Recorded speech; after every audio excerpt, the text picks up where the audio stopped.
Well, welcome to Hoggies Live. Well, Australia winning the T20 World Cup. That's what we're going to discuss. We're going to have a look at who should have been man of the series as well in this live vlog. And I want to hear your questions. So let's get right into it. Roll bumper, please, Shubs.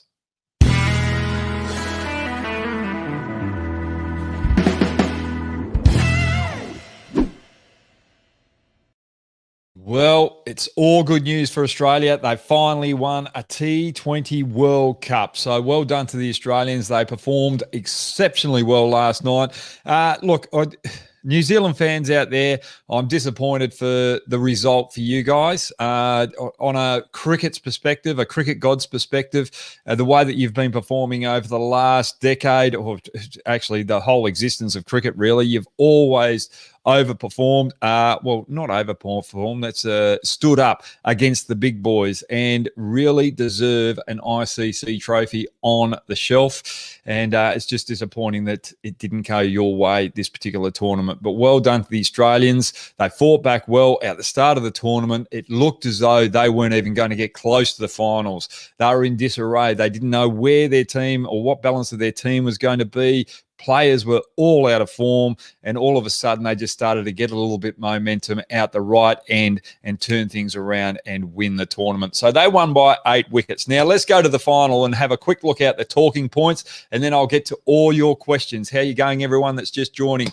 Right, the first point that I want to talk about is overs 7 to 10. Now, this is where the game was won and lost. Williamson and Gupta were working their way back into the innings for New Zealand, but Zampa, Mitchell Marsh over, Maxwell over, the 4 overs there, they were able to only go for 25 runs, whereas New Zealand, when they went to their spinners, Santner and Sodhi, they went for an extra 14 runs, and Sodhi went for 24 runs in that particular period and didn't look as though he was going to be threatening to the Australian batsmen, and that's where the game was won and lost. It was all about the leg spin. Zampa out-bowled Sodhi. Before we move on, you look out the quicks. I want to just make mention of Bolt and Hazlewood. Exceptional bowling under pressure, especially just the way they went about their business, just hitting a good length. Bolt doing it differently, trying to get swing early on. Hazlewood just hitting a good length, and that's going to go into my next talking point, please, Shubs, field placements. Now, if we looked at Australia, they planned exceptionally well. They had a short cover in place, trying to get on the one to Mitchell and Guptill, who were very aggressive players and were very strong through that point region, and that's where they get the majority of the boundaries. And when Hazlewood and Cummins were trying to attack them, they were trying to get them to hit straight rather than square, and they were trying to hit that back of the length, top of off stump, and trying to avoid them giving any room. And that's where the cover was really trying to pounce on anything that was just dabbed, and they couldn't get any singles and they couldn't rotate the strike. And then when Williamson came to the crease, just a slight different change in the field. They brought the point in right in close, and they had a gully which was on the ring, and the cover was pushed back on the ring as well, because Williamson likes to dab in there. Sorry, that was Guptill. No, that was Williamson, yes, and they pushing in there. And when Gupta was on strike, they had the 2 points back and the gully up in play and the cover in play when Williamson and Gupta were on strike, and they were trying to get him to overhit the ball through there. So good strategies by Australia, trying to keep the pressure on. Now, youngsters out there that are playing cricket, sometimes you've got to take a risk and you've got to stop the batsman from rotating the strike, and every now and then you've got to bring a fielder in close to be on those ones and try and make the batsman hit a lot harder. And especially on those slower decks last night, they were exceptional. Now, let's go to the next talking point, man of the series. There's a lot of people out there saying that Babar Azam should have been man of the series. He'd had an exceptional tournament. David Warner, he played 3 big innings for Australia, opening the batting. He was out of form. He turned his form around. And if it wasn't for his performances up the top of the order, Australia wouldn't have got through to the final. So, yes, he was a worthy recipient of it. But if I look at the whole tournament, the players player that should have won Man of the Series is Adam Zampa. 13 wickets for the tournament. Now, remember, there were a couple of other bowlers. There was some bowlers that played in the series before, or the round robins before you get to the Super 12s. So there were a couple of players that performed well in that particular area. But Zampa, under pressure with his runs per over, under 6, it was about 5.8 for the series. 13 wickets and an average of around about 11. For me, he was man of the series because he was the one that kept Australia in the contest in those middle overs. And generally, that's where the game was won and lost, in the middle overs. It was how your spin operated, and he kept control in that particular period. And Aaron Finch didn't have to go to part-time bowlers around him. There was only one game where he got dominated, and that was against England. So man of the series for me was Adam Zampa. Now, I'm going to go to your questions, and I want you to put on your comments, man of the series, who you thought was man of the series. Now, I'm going to get put on my glasses because I'm just over the age of 50 and I'm going a little blind. All right, get the first question up there, please, Shubs.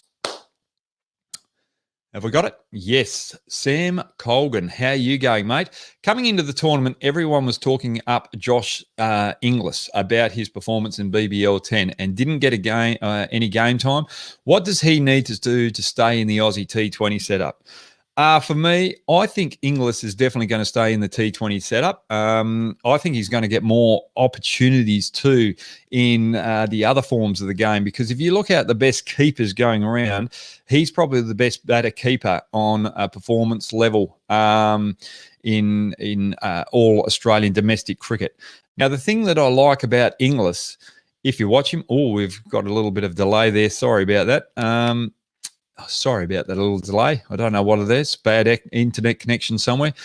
But he is able to adapt to different situations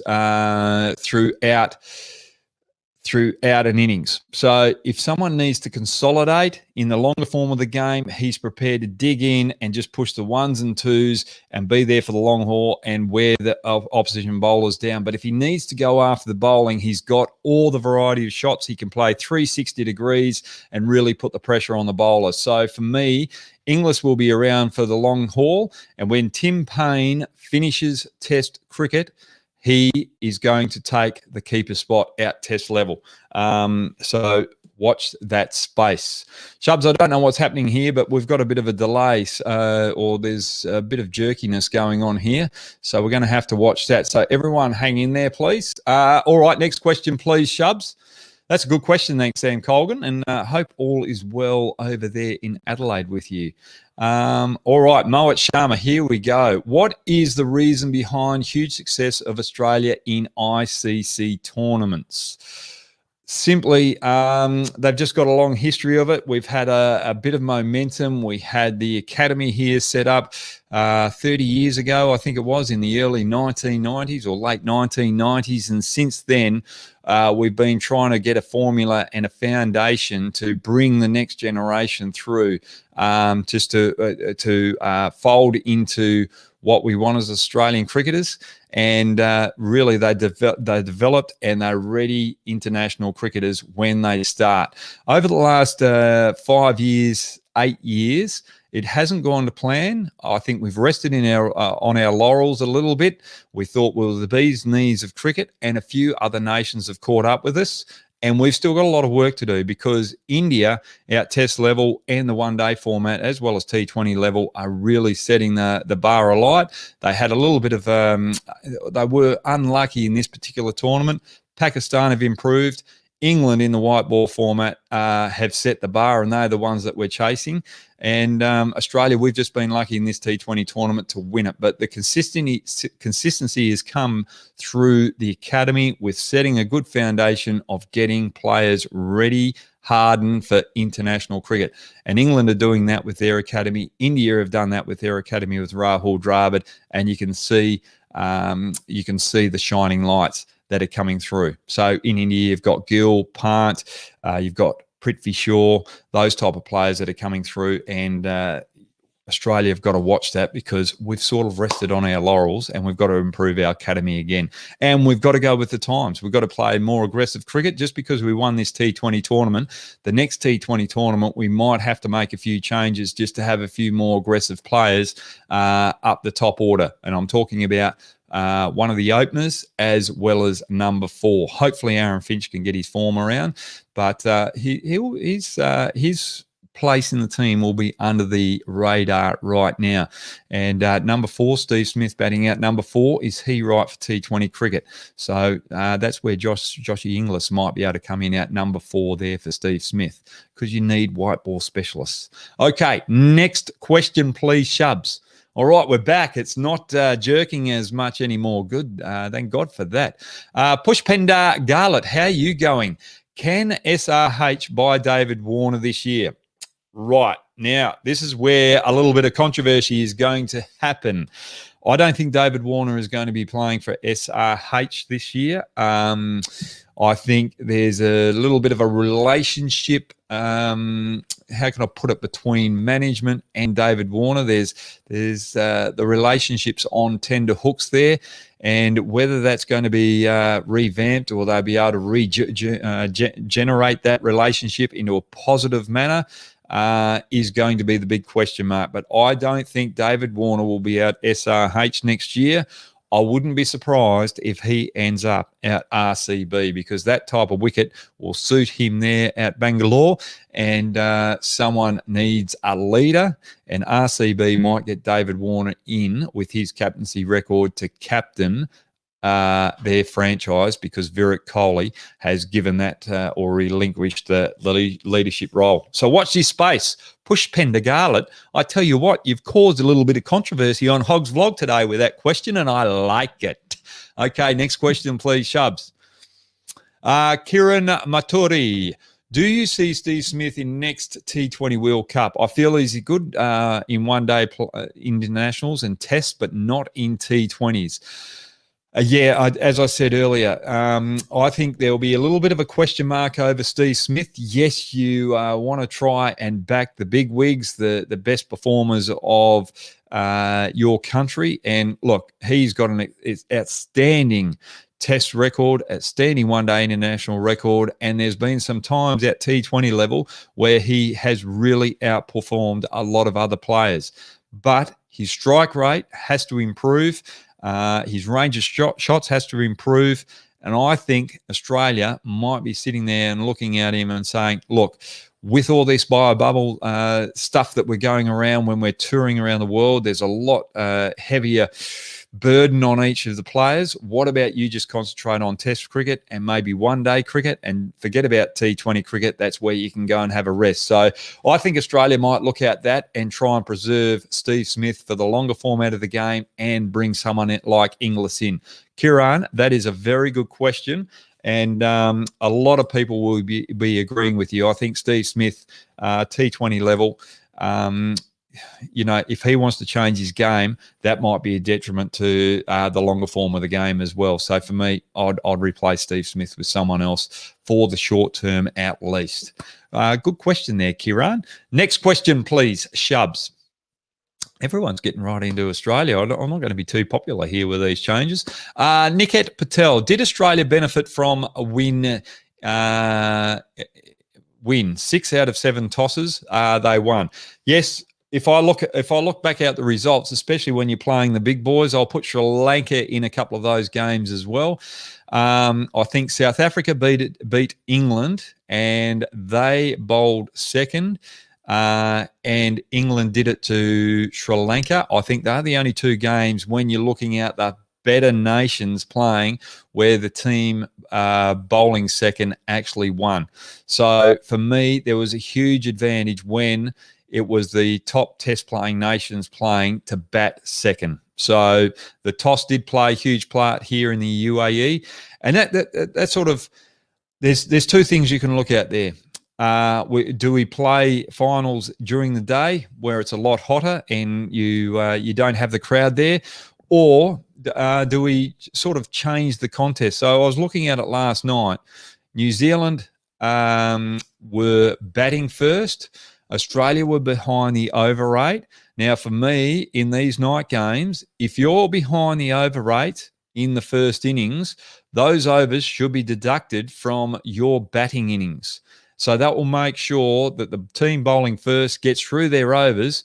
So then the team bowling second don't have to rush, and the chances of bowling an extra over in dewy conditions out the back end are limited. So there's a few things that they can do to change it.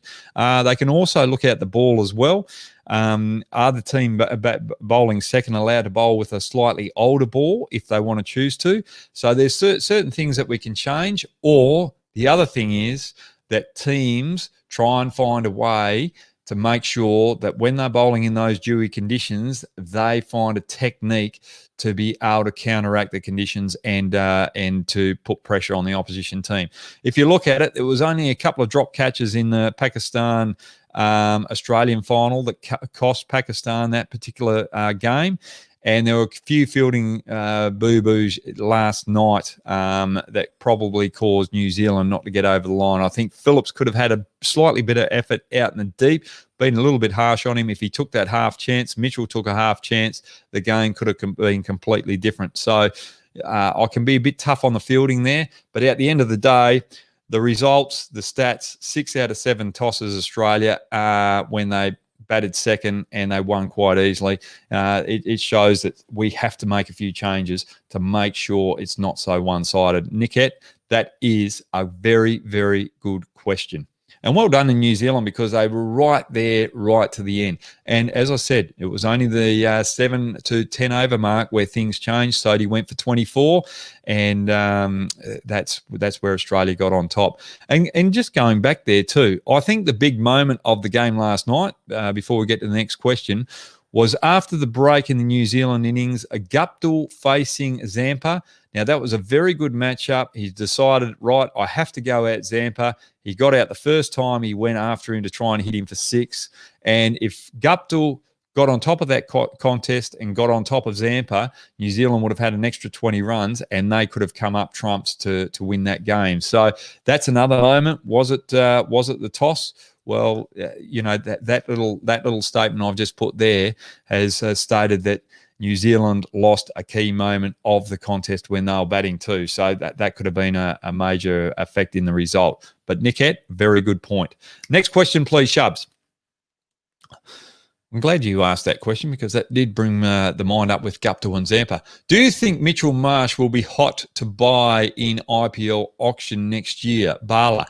I think he will be. And if I was a team going after someone like a Mitchell Marsh, I think I would be looking at.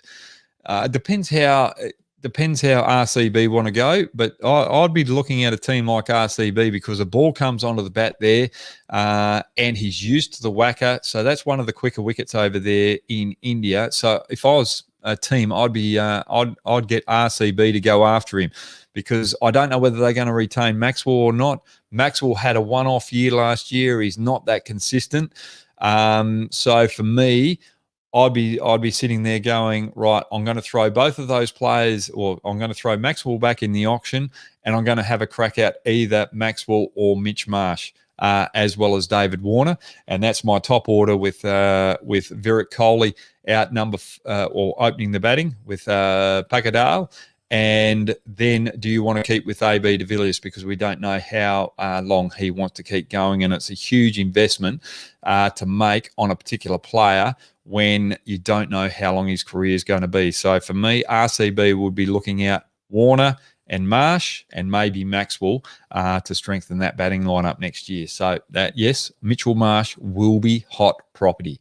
Good question there, Bala. Actually, Mitchell Marsh would be very good out the Mumbai Indians as well. He would slot in at number 3 or 4 there. He'll be very good to finish off the innings. Have you got the next question there, please, Shubs? Here we go. 87. How are you going? Can the international schedule continue to cope with three formats of cricket? Should the ICC concentrate on developing the World Test Championship and T20s and gradually phase out one-day internationals? 87. This is a very good question because the schedule is all over the shop.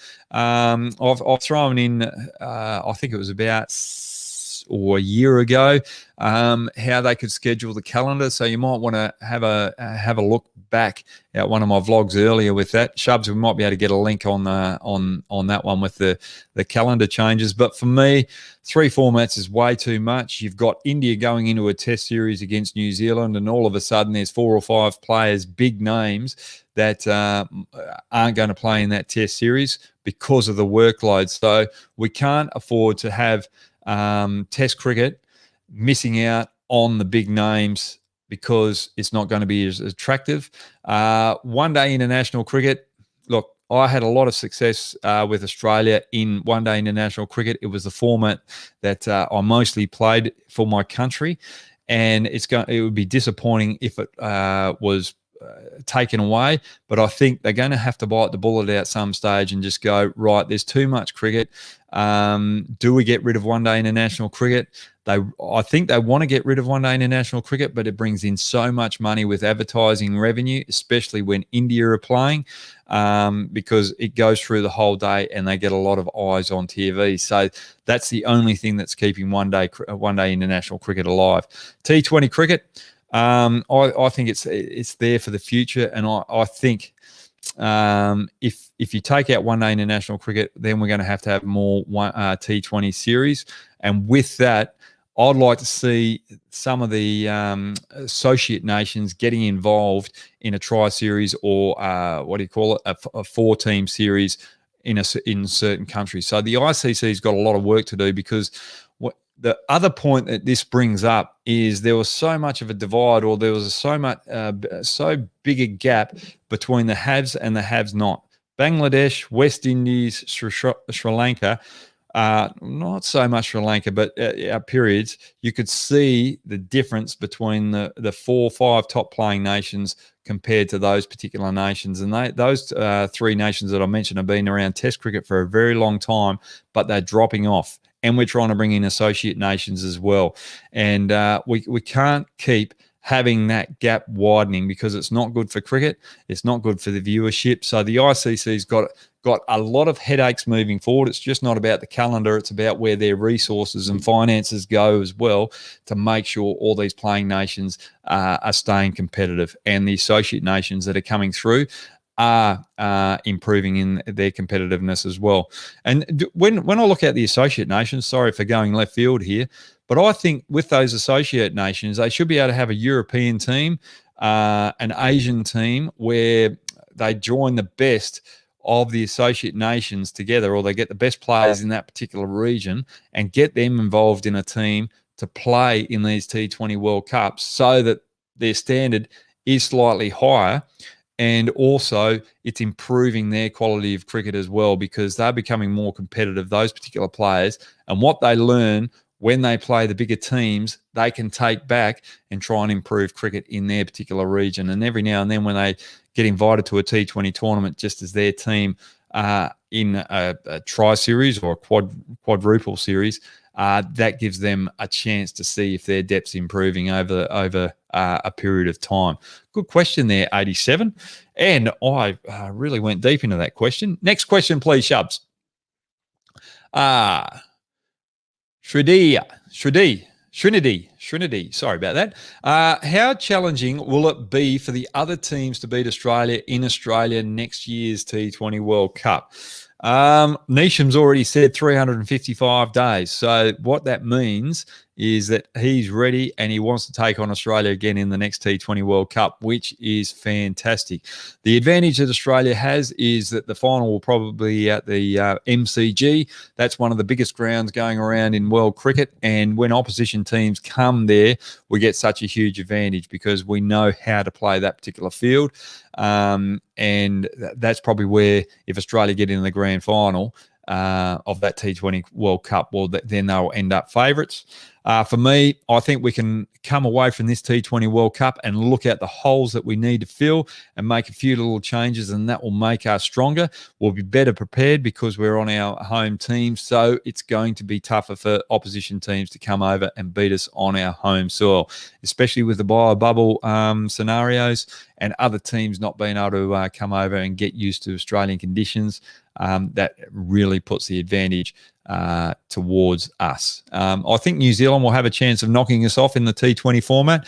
I think India will have to make a few changes to their team to turn things around, and I'm just talking about in their batting lineup. I think someone like a Virat Kohli, I would love to see him come to Australia, but is he going to concentrate on T20 cricket, or is he going to focus on the longer form of the game now that he's given up his captaincy? And does that bring in new blood into the Indian team with a few more big hitters?